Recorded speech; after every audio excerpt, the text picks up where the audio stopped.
Boa tarde a todos, meu nome é Thiago Pirri e hoje estarei apresentando sobre a implantação e condução de um povoamento florestal de Pinus Taeda, juntamente com a minha equipe formada por Pedro Pellegrini, Pedro Schroeder, Isabelle Rey e Sofia Salamone.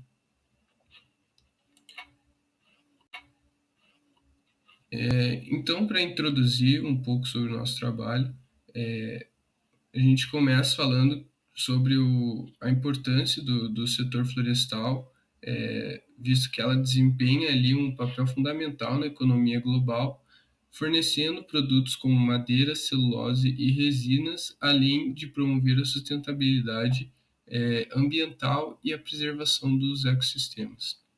Então, com isso, o objetivo do trabalho é elaborar um plano para que o plantio de para elaborar um plano para o plantio de Pinus taeda em Porto Amazonas, que foi a cidade selecionada por nós, localizada no Paraná, e com isso considerando os fatores como tempo de produção, retorno econômico, logística, clima e proximidade de mercados consumidores.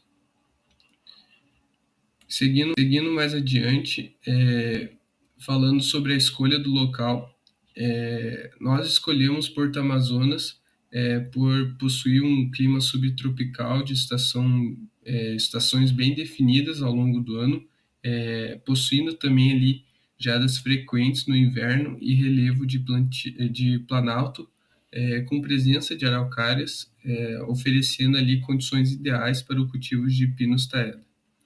Essa região ela é localizada no sul do Brasil e já possui tradição no plantio dessa espécie, que pode atingir até 30 metros de altura, e dada a importância do Brasil como grande produtor de pinos, a implementação dessa cultura em Porto Amazonas reforça seu potencial econômico e ambiental. Seleção da espécie. Então, o Pinus taeda ele é originário ali do Canadá, e ele é como dito anteriormente, ele é amplamente cultivado no Brasil devido à sua adaptabilidade a diferentes tipos de solo, baixa exigência de recursos naturais e alta viabilidade econômica. Sua madeira de cor clara e baixa densidade é usada em indústrias como móveis, calçados e lápis, além de ser fonte de celulose e resinas. No Brasil, o pinus começou a ser cultivado comercialmente nos anos 1960 e hoje é essencial para o reflorestamento e fornecimento de matéria-prima. A espécie Pinus taeda, também conhecida como pinus amarelo, é a mais cultivada no país, representando cerca de 70% das plantações de pinos devido ao seu crescimento rápido, cerca de 30% superior a outras espécies. Quanto ao planejamento da área, a propriedade já estava na família há 50 anos, né? Então foi escolhida. E na análise que foi feita dessa área, foi constatado que não havia nenhuma irregularidade em questão de leis, né? Tava tudo em dia com a lei, entendeu? O cadastro em dia, estava tudo em dia. Uma grande área, né? Aproximadamente 151 hectares destinados ao plantio e aproximadamente 60 hectares que já foram plantados. Quanto às exigências da espécie para com o local, para ela crescer devidamente, como não é uma espécie muito exigente, não foi difícil, né? Foi confirmado que as condições climáticas da área atendem perfeitamente o que a espécie exige, tanto no índice pluviométrico da chuva no ano, ou quanto nas médias de temperatura anual. E outras exigências secundárias, né, que também se enquadram, como o mercado local ou a cobertura do ambiente, cobertura vegetal, não apresentam problemas também que atrapalhem o desenvolvimento do povoamento. As demais etapas do planejamento serão melhor explicadas de acordo com o prosseguir da apresentação. E os objetivos do plantio como de costume, né, entre as espécies de pinos, é a celulose e a madeira. A versatilidade da espécie faz com que seu uso seja mais diversificado, pois tem um crescimento acelerado e sua madeira pode ser usada tanto para celulose quanto para a utilização da madeira. Em utilização da madeira, tipo, física, né, para fazer móveis ou alguma coisa assim. A madeira de pinos é uma matéria-prima importante para a indústria de papel e celulose, sendo utilizada na fabricação de chapas, MDF, OSB, compensado, laminados, móveis e tábuas, além de ser uma opção muito utilizada para fins sustentáveis. A seguir, falaremos um pouquinho sobre algumas etapas necessárias para a implantação das mudas, que são a aquisição de mudas, o preparo do solo, a implantação, o espaçamento e a manutenção. Bom, sobre o preparo do solo. Primeiro é feito um planejamento de plantio, depois a limpeza da área escolhida e em seguida o solo ele vai ser preparado de modo que ele consiga proporcionar condições adequadas para estabelecer as mudas no campo. O preparo do solo ele vai ter algumas vantagens, como o manejo de resíduos, ele também vai melhorar as condições físicas do solo e vai controlar as plantas daninhas para que não haja competição com as mudas. A aquisição de mudas. No viveiro Porto Amazonas, eles fazem a própria produção de mudas, então isso vai facilitar o processo e dispensa a necessidade de ter que encontrar um fornecedor que seja de qualidade e de confiança, e também vai dispensar o transporte das mudas. Agora falando um pouquinho sobre as operações de implantação. Quando for anteceder 30 dias do plantio, o solo ele vai ser preparado com a aração a aproximadamente 25 centímetros de profundidade, seguida de gradagem. Essa gradagem ela vai ser feita apenas na linha de plantio. Nas linhas de plantio também, o solo ele deve ser desagregado através do subsolador, que também irá fazer o alinhamento para o plantio. Em seguida, o coveamento ele será realizado com um coveador que é mecanizado e ele será acoplado a um trator agrícola. E depois disso, as mudas elas são retiradas do viveiro para a implantação. Boa tarde. Para falarmos sobre o espaçamento da cultura, iremos utilizar o método 3x2, seguindo a recomendação da Embrapa Floresta, na qual um espaçamento de 3 metros entre linhas e 2 metros entre indivíduos, gerando uma densidade de 1,66. É uma disposição parecida com a da imagem, na qual sempre visando uma maior produção e rentabilidade ao produtor.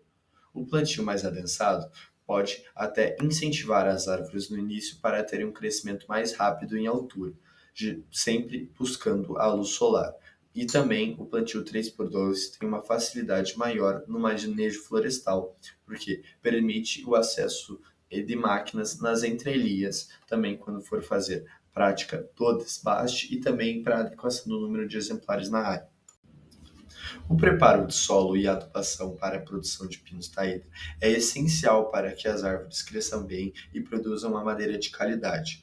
Garantimos que ela tenha tudo para se desenvolver. Primeiro, nós necessitamos fazer o controle da vegetação que já existe no local, para que não haja uma competição entre os nutrientes necessários para as plantas. Isso pode ser feito a partir de roçada ou gradagem ou a utilização de herbicidas. Outro passo importante é a calagem. O pino taeda prefere um solo com uma acidez mais baixa, e a calagem pode corrigir o pH do solo, fornecendo cálcio e magnésio, que são nutrientes importantes para as árvores. Para saber se precisa da calagem e o quanto de calcário precisa utilizar, é fundamental fazer uma análise do solo. Com o solo já preparado, precisamos fazer sulcos ou covas para o plantio das mudas. O sucateamento é recomendado para os terrenos inclinados, para evitar a erosão e também que a chuva leve embora a terra os nutrientes, e as covas têm o tamanho certo para a acomodação das raízes das mudas. A adubação também é fundamental para o crescimento do Pinus taeda.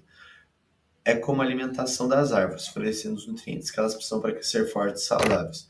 No plantio, colocamos fertilizantes nas covas ou no sulco, o fósforo, o nitrogênio e o potássio, que é o famoso NPK, que é amplamente utilizado para o crescimento de plantas em geral, e além dos outros nutrientes importantes. E depois de fazermos essa adubação, podemos manter um acompanhamento do crescimento da floresta e fazer as adubações quando necessário.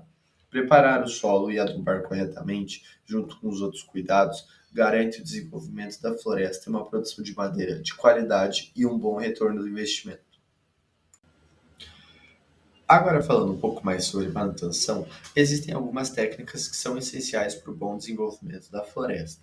A primeira que podemos citar como, por exemplo, é a desrama, que é a remoção de galhos podres, envelhecidos, mortos, ou somente a remoção de galhos das árvores. Isso pode melhorar a qualidade da madeira, diminuir o risco de incêndios florestais, facilita o trabalho na floresta e também, como mais importante, também tem a penetração da luz solar, que esse dessama não deve ser feito retirando mais do que 50% da copa das árvores. A dessama também pode, ela no nosso caso poderá ser feita com uma motosserra e recuperador próprio da fazenda. O ideal é começar a dessama a partir de 2 a 3 metros de altura e ir removendo os galhos aos poucos, evitar tirar mais da metade da altura da árvore. Outra técnica importante a ser apresentada e que é o despaste, que consiste na remoção de algumas árvores do plantio para a diminuição da competição por recursos como a água, luz e nutrientes. No nosso caso, aplicaremos o desbaste seletivo, que remove as árvores de má qualidade. O primeiro desbaste é feito geralmente quando o plantio tem de 5 a 7 anos. O Pinus taeda também pode sofrer com pragas e doenças que prejudicam o seu crescimento. É sempre importante ficar de olho e tomar medidas para evitar esse problema. As pragas têm como percevejos, formigas e as brocas da madeira, e doenças como ferrugem e o mofo cinzento. Para controle desses problemas, pode-se usar-se tanto os inimigos naturais de pragas presentes, ou produtos químicos, como a isca tóxica, ou ainda escolher árvores com um genótipo mais resistente e cuidar do espaçamento entre elas. Bom, eu sou a Sofia Salamuni e eu vou falar sobre a conclusão do trabalho. Eu dividi em duas partes, o aspecto agronômico e o aspecto econômico. Mas primeiro eu vou falar sobre um geral. A gente chegou à conclusão que a implementação do Pinus taeda na propriedade que fica em Porto Amazonas, ele é economicamente e agronomicamente viável. E agora eu vou falar um pouco sobre o aspecto agronômico.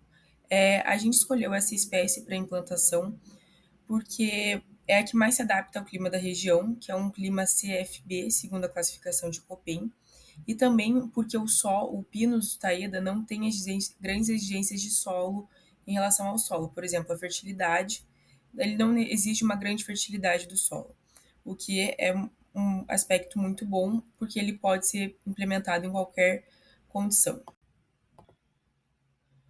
Agora eu vou falar sobre o aspecto econômico. Um dos motivos que é economicamente viável é porque a produção é fácil de escoar, porque está perto de cidades como Curitiba e Ponta Grossa, que são mercados consumidores, e também está perto de mercados consumidores, como eu já falei, e as rodovias são boas, ou seja, o meio de transporte é bom também. E também pelo Brasil ter um grande mercado consumidor da matéria, do produto, e também outro aspecto que é uma árvore de rápido crescimento, ou seja, de 15 a 20 anos ela atinge o corte, a idade de corte. E isso quer dizer que o investimento inicial que o produtor vai ter vai ser rapidamente convertido para o produtor também, né, obviamente. E também por conta do Pinus taeda não ter muitas exigências em relação à fertilidade do solo, isso diminui o custo de produção, porque assim o produtor não precisa gastar com fertilizante, tanto químico como biológico, o que diminui o custo de produção, como eu já disse, e faz uma margem de lucro maior ainda para o produtor.